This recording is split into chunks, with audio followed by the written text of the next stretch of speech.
안녕하십니까, 웃는마스터입니다. 이번 시간에는 구독자분들 Q&A 제가 계속 못했어가지고 모텔 개조 원룸으로 Q&A 시간을 만들어봤습니다. 물어보시더라고요. 모텔 개조하는 원룸은 어때요? 진짜 양날의 칼입니다. 칼을 갖고 있어요. 정말 장점의 칼날과 단점의 칼날이 있습니다. 우선 장점부터 알아볼게요. 모텔들은 다 상업적이 있어요. 상업지요.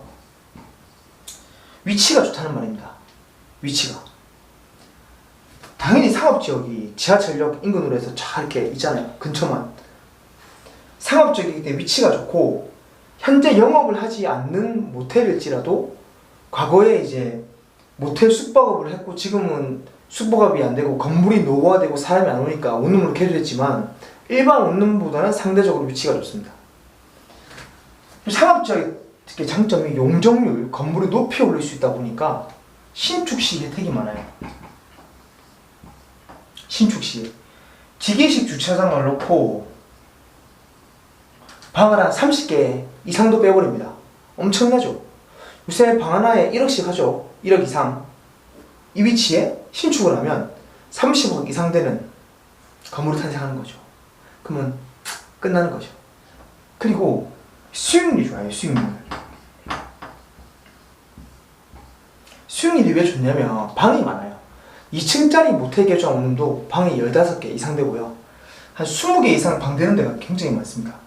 방이 20개가 넘으니까 결국에는 30만원만 받아도 600, 25만원만 받아도 500이 되는 거죠.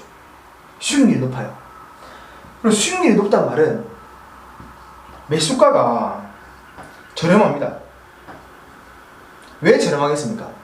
두 손 두 발 다 든 사람이 천지입니다. 두 손 두 발 다 든 사람이 아무리 못해도 뭐 27, 8년 이렇게 됐거든요. 이런 데는. 그러니까 시설상 하자도 많고 세입자도 조금 질 나쁜 세입자가 많이 들어오고 그런 문제점은 있습니다.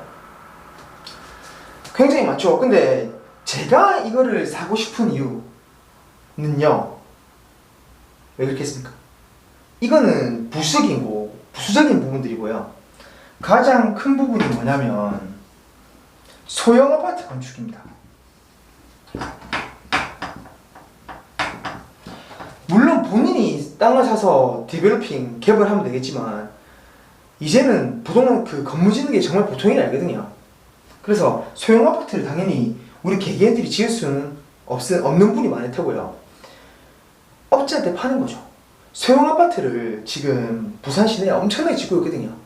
분양이 굉장히 잘 돼요. 소형 아파트를 지어가지고 신혼부부들한테 분양을 딱 하는데 이 사람들이 잘 되면 30% 마진을 본답니다.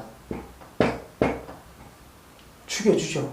물론 안 되면 부도날 수도 있지만 이런 업자들한테 내 모텔을 파는 거예요. 그러면 이 사람들은 필요로 하기 때문에 굉장히 상대적으로 비싼 값에 사갑니다. 그래서 끝까지 상업지역에 내가 신청할 수도 있고 수익도 높으니까 좀 그나마 싸니까, 그리고 대출이 좀 잘 나와요. 모텔 허가이기 때문에.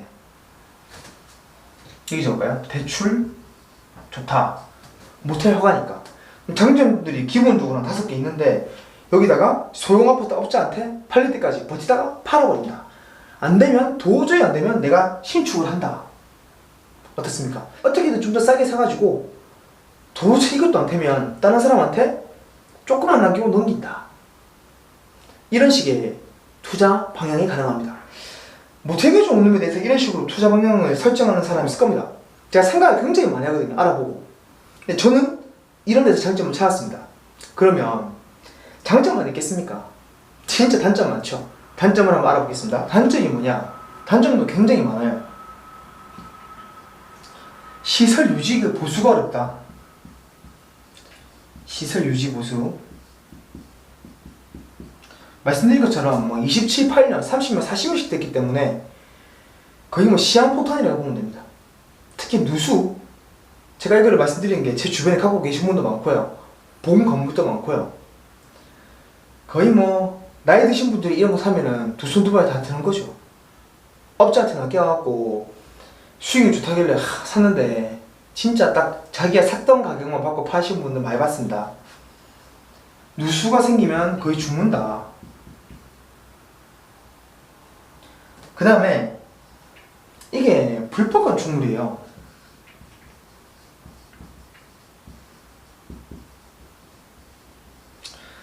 앞전 영상에 보시면 화재가 난 모텔 건물을 보실 건데요. 제가 다음 시간에 그 용도 변경에 대해서 말씀드리겠지만 건축세를 제가 며칠 전에 만나봤어요. 근데 기본적으로 불법 건축물이기 때문에 양성화를 시키지 못하면 이행정지금을 맞을 수 있습니다. 걸리게 되면. 근데 걸릴 수 있는 상황이 세입자가 신고할 수도 있겠지만 그런 일은 현실적으로 잘 없고요. 이 구청이나 소방에서 합동조사가 나옵니다. 그래서 안에 싱크대 있고 전기레인지 있는 거 걸리면 바로 작살납니다. 바로 불법 건축물 등재되는 겁니다. 요거에 대한 자세한 얘기는 다음 영상에서. 세입자 관리도 힘들어요. 뜨내기가 많고요. 정상적인 좀 우량 세입자보다는 악성 세입자가 만날 확률이 가능성이 큰 게 현실입니다. 마지막으로 전기랑 가스. 왜 전기 가스를 저러느냐? 우리 보통 상식적으로 건물에 201호가 있으면 201호에 전기 가스 따로따로 고지서가 날아와야 되잖아요. 이거 안 그렇습니다. 전기가 막 전체로 고지서가 날아오고요. 옛날에 모텔 건물이다 보니까 모텔은 방이 20개든 30개든 50개든 100개든 방을 나누지 않고 건물주인이 한 개의 명세서를 딱 고지서를 받아가지고 돈을 내잖아요. 그 시스템을 그대로 해놨어요. 이런 거는 어디 가도 말 안 해줍니다. 요거 사시는 분들 조심해야 돼요. 얼마나 짜증난 줄 아십니까? 전기, 가스, 수도를 매달 계량기, 전체 계량기에서 개별 계량기로 분리해놓지 않은 곳도 있습니다. 그러면 한마디로 속된 말로 누가 얼마 쓰는지 모른다는 얘기입니다. 그래서 N방을 쳐야 되는 경우도 있고요. 개인 계량기로 분리를 해놨지만 고지서가 따로 나눠보지 않는다면 자기가 일일이 계산해야 되는데 이게 쉬울 것 같지만 굉장히 큰 일입니다.